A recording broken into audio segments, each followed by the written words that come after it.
ఎక్సెల్లా global study abroad summit 2024 జరగబోతోంది. ఫిబ్రవరి 11న ఉదయం 10 గంటల నుంచి సాయంత్రం 5 గంటల వరకు తాజ్ డెక్కన్, బంజారా హిల్స్, హైదరాబాద్లో. Welcome to I dream. నేను మీ సురేఖ. ఇవాళ మనతో పాటు ఉన్నారు ప్రముఖ గైనకాలజిస్ట్ వెల్లంకి జానకి గారు. వారితో మాట్లాడి మరిన్ని విషయాలు తెలుసుకుందాం. నమస్కారం అండి. నమస్తే అమ్మా.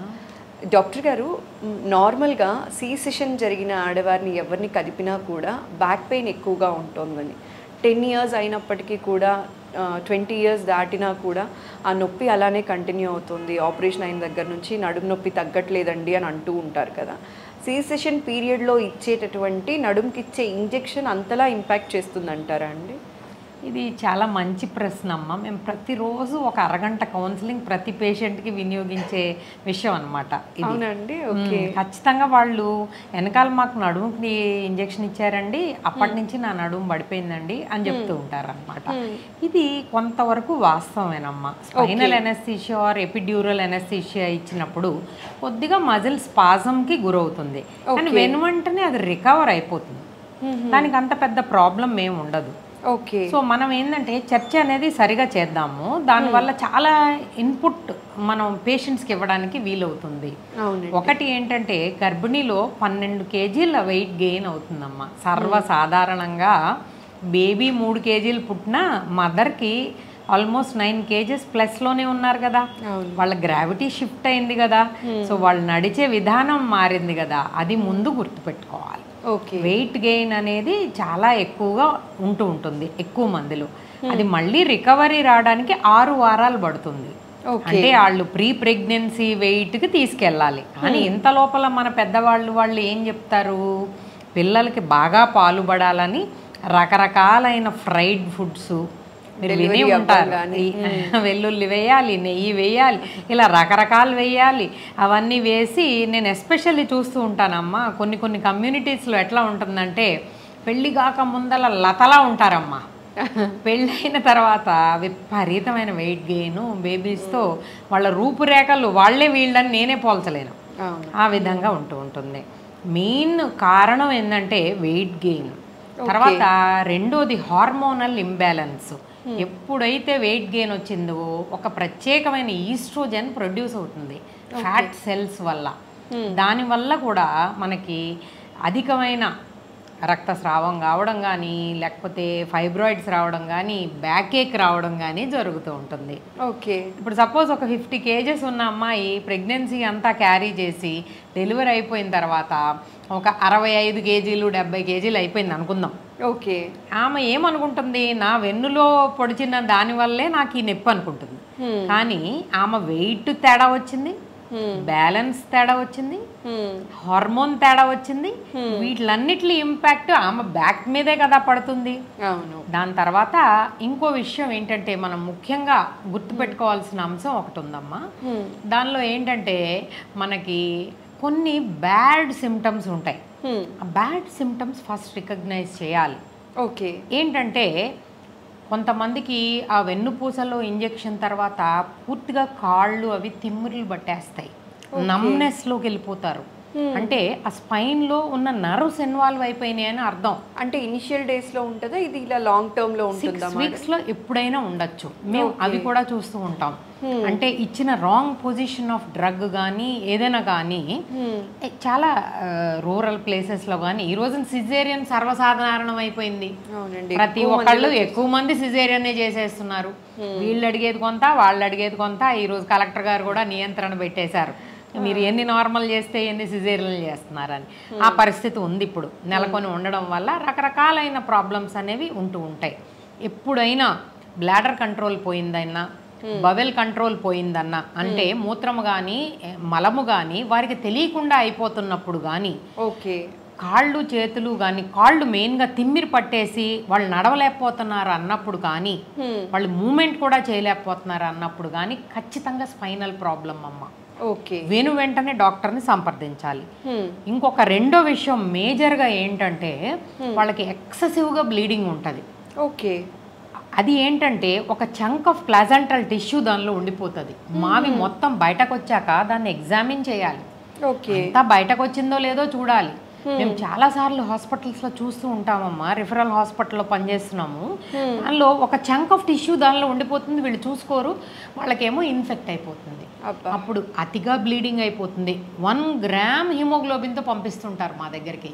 అది ఇన్ఫెక్ట్ అయిపోవడం వల్ల ఫౌల్ స్మెల్లింగ్ డిశ్చార్జ్ వస్తుంది. దీన్ని పెల్విక్ ఇన్ఫ్లమేటరీ డిసీజ్ అంటారు. ఎన్ని సైడ్ ఎఫెక్ట్స్ చూడండి. అవన్నీ కూడా ఒకసారి మనం మావి సరిగా ఎగ్జామిన్ చేసి, అంటే ఏ పనైనా శ్రద్ధగా మనసు పెట్టి చేయడం వేరేగా ఉంటుంది, ఏదో కానిచ్చేసాం అన్నది వేరేగా ఉంటుంది. కాబట్టి ఖచ్చితంగా మనం చేసేది సక్రమంగా చెయ్యాలి. ఇవి బ్యాడ్ సిమ్టమ్స్. ఇలా ఉందనుకోండి, అలాంటప్పుడు వెంటనే ఆ డాక్టర్ని సంప్రదించాలి, మీరు చేయించుకున్న హాస్పిటల్ దగ్గరికి వెళ్ళాలి, అప్పుడు వాళ్ళు ఏమంటారు అనేది ప్రిస్క్రిప్షన్ అనేది తీసుకోవాలి. సో అవన్నీ కూడా స్పైనల్ ప్రాబ్లమ్స్కి వెళ్ళిపోయిన పరిస్థితులు. కానీ సింపుల్ రెమెడీస్లో మనం ఏదో చిన్న వానపామును కూడా పెద్ద కర్రతో ఏం కొట్టక్కర్లేదు. అందరికీ అలా అయిపోతుందని కాదు, ఏదో 10,000లో 20,000లో ఒకళ్ళకైతే అందరికీ ఉన్నాయని కాదు. అని చూడండి, ఒక అమ్మాయి లేచి తన పని తను చేసుకోలేకపోయింది అనుకోండి, అది ఇబ్బందే కదా.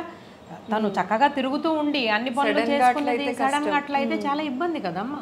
అందుకోసం కొన్ని రెమెడీస్ అయితే నేను చెప్పదలుచుకున్నాను. ఖచ్చితంగా మీరు చెప్పాలండి అలాంటి రెమెడీస్. చిన్న చిన్నవి, అవి ఏమన్నా పెద్ద ప్రాబ్లమ్స్ అయితే ఖచ్చితంగా డాక్టర్ దగ్గర పరిగెట్టుకెళ్ళి వాళ్ళని ఎందుకని అడగండి, హైయర్ సెంటర్కి వెళ్ళండి, సెకండ్ ఒపీనియన్ తీసుకోండి. ఎందుకంటే 12 ఉండవలసింది 2 గ్రాములు అయిపోతే ప్రాణం పోతుంది.